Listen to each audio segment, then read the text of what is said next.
городе Харбин открылся... Манай өмнөд хөршийн Харбинд мөсөн хотхон нээлттэй илээ. Цастаа мөстөө өвлөрж манай цэнхэр гарыг цасан цагаан хүчлагаар хучигдсан. За Хятадын Харбин хотод жилбэр зохион байгуулагддаг мөсөн наадмын бэлтгэл ажлыг хангахаар 7000 орчим уран бүтээлчид ажиллаж байна. 31 дахь жилдээ зохион байгуулагдах энэхүү наадам дэлхийн хамгийн том алдартай барилга байгууламжийг цас мөсөөр уур айлган хийдэг уламжлалтаа зохион байгуулагчдын хэлж байгаагаар энэ жилийн арга хэмжээг 1 сая гаруй хүн үзэж сонирхно гэж тооцоолжээ. Гайхамшигтай мөсөн хотхныг барьж байгуулахад 1800 м2 хэмжээтэй мөс, за 1500 м2 цас орж байгааг нь. За энэ жил урд оныхоос илүү том байгууламжийг барьж ашиглалтанд оруулсан бөгөөд нээлттэй хийж урчуудаа тодруулжээ. Мөсөн хотхонд ирэх жуулчдын тоо нэмэгцээр байгаа бөгөөд жуулчид шөнийн мөсөн хотхныг зорих дуртай гинэ. Скульптуры начинают переливаться всеми возможными цветами. Дональд Трампыг ерөнхийлөгч болж чадахгүй гэж зөвгөнжээ.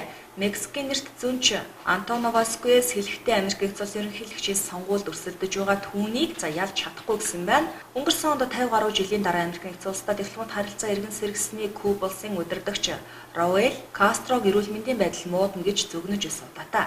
Түүнчлэн 2015 оны 7 дугаар сард хорих газраас оргосон Мексикийн хар тамхи наймаалагч нууц ноёнтон Эли Чапо 2016 онд баригдахгүй гэж тэрээр зөвгнөж байсан юм. Гэвч зарим шүүмжлэгчид түүнийг онхоос алдах нь их гэж шүүмжилж байгаамаа.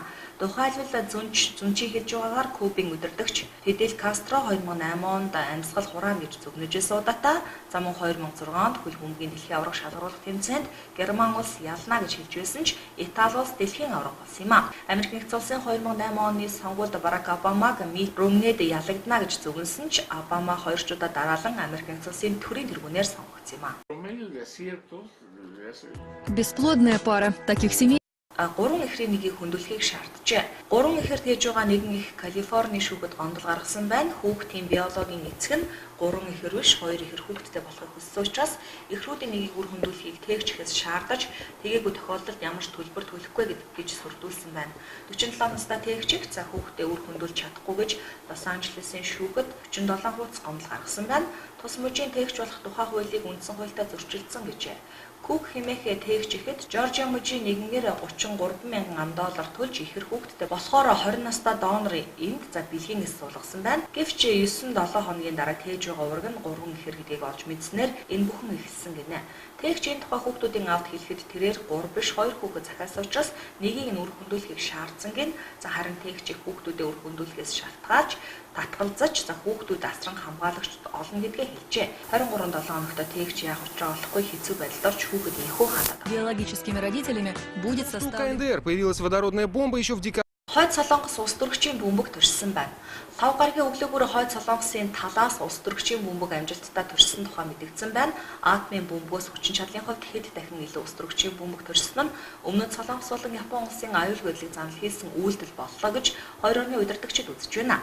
Америк нэгдсэн улс болон Япон улсууд умрад Солонгосын өгүүллийн талаар хэлэлцэж арга хэмжээ авахар нэгдсэн үндэсний байгууллагын аюул хүн зөвлөлийг хуралдуулахар болоод байгаа юм. Улс төрөгчийн бөмбөг буюу халуун цөмийн бөмбөг нь цөмийн атомын нэгдлийг хэрэглэдэг бөгөөд пластик пуужингийн хушуунд таардаг юм а. За улс төрөгчийн бөмбөг төрсөн нь тун удахгүй болох залуу удирдагч Ким Чен Үний төрсөн өдрийг өгсөн. Умрад Солонгосын хүчин чадлыг харуулсан үйлдэл болж магадгүй гэж ажиглагчид дүгнэж байна. За үүнээс өмнөд Солонгос 3 удаа цөмийн хөтөлбөр төрсөн бөгөөд тухай бүрт нэгдсэн үндэсний байгууллагаас анхааруулж байсан төдийгүй 20 гаруй хэмжээг авч ирсэн юм а. Хамгийн анх 2006 онд Пхеньянд атомын төхөөрөмж туршиж байсан юм а. Что же там взорвал Ким Чен Ын? Хамгийн их зээлийн карттай хүн Гейтсийн амжилтын номонд бичигдлээ. Америк иргэн Уолтер Кавана дэлхийн ажиллагаатай хамгийн олон кредит картын эзэн гэдгээрээ 1971 оноос хойш Гейтсийн амжилтын ном багтсан юм а.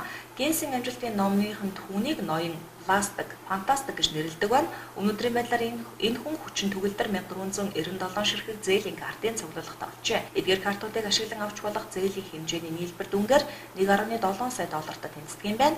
Маш олон тооны зээлийн карттайгаас гадна тэрээр Гейтсийн амжилтын номонд дэлхийн хамгийн том идэвхжний эзэн гэдгээрээ бичигдсэн юм а. Түүний цуглуулга дугаах төрөвчний жин нь 17 кг хүрдэг байна. Түүний дотор 800 ширхэг карт багтдаг юм а. За харин Кавана өөрийн зээлийн картуудыг банкны хадгаламжийн хайрцагт тус тусад нь хийж хадгалахыг илүүд үздэг.